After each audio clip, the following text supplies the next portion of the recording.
Pour qu'un chien et un chat puissent se rencontrer de façon sereine dans l'espoir ensuite de pouvoir cohabiter ensemble, il faut toujours se rappeler de la règle numéro 1, c'est que le chien doit toujours se faire oublier. Et c'est le chien qui doit se faire oublier, c'est-à-dire être immobile et ne pas aboyer. La deuxième règle à toujours garder en tête, c'est que c'est toujours le chat qui doit pouvoir régler la distance entre lui-même et le chien.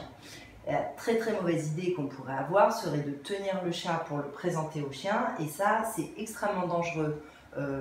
pour le chien qui risque de se faire griffer le bout du nez parce que le chat n'a pas la possibilité de fuir et de se mettre à distance, et donc il pourra avoir des réactions agressives. Le propriétaire qui tient le chat est aussi extrêmement en danger puisque le chat peut se retourner contre lui pour évacuer son stress. Le troisième risque, c'est que la cohabitation soit définitivement perdue parce qu'on pourrait créer les conditions d'un stress lié à un traumatisme.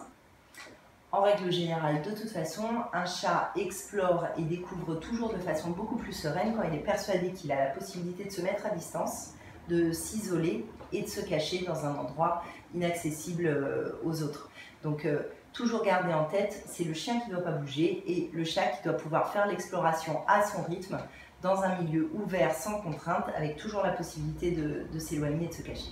Autre élément dont on entend souvent parler, j'ai peur que mon chat crève les yeux de mon chien. Alors, chez le chat, il n'y a pas d'agressivité gratuite, il n'y a pas de volonté délibérée de faire mal, il ne vise pas les yeux, il ne vise pas les parties sensibles. En revanche, un chat qui a peur, il a 3 solutions. S'immobiliser sur place en attendant que ça passe, et c'est peu probable que ça se passera avec un chien, puisque le chien ayant quand même un statut éventuellement de prédateur et de danger, le chat va plutôt choisir entre les 2 autres options, qui sont la fuite ou l'agression. Alors quand on a déjà un chien qui est un chien gentil, qui se laisse approcher sans aboyer, sans courir après le chat, et qu'on adopte un chat qui ne connaît pas les chiens, il faut bien se dire que la familiarisation va prendre plusieurs jours, plusieurs semaines, voire quelquefois plusieurs mois. Mais il ne faut pas essayer de forcer les choses, il faut absolument les laisser en respectant les règles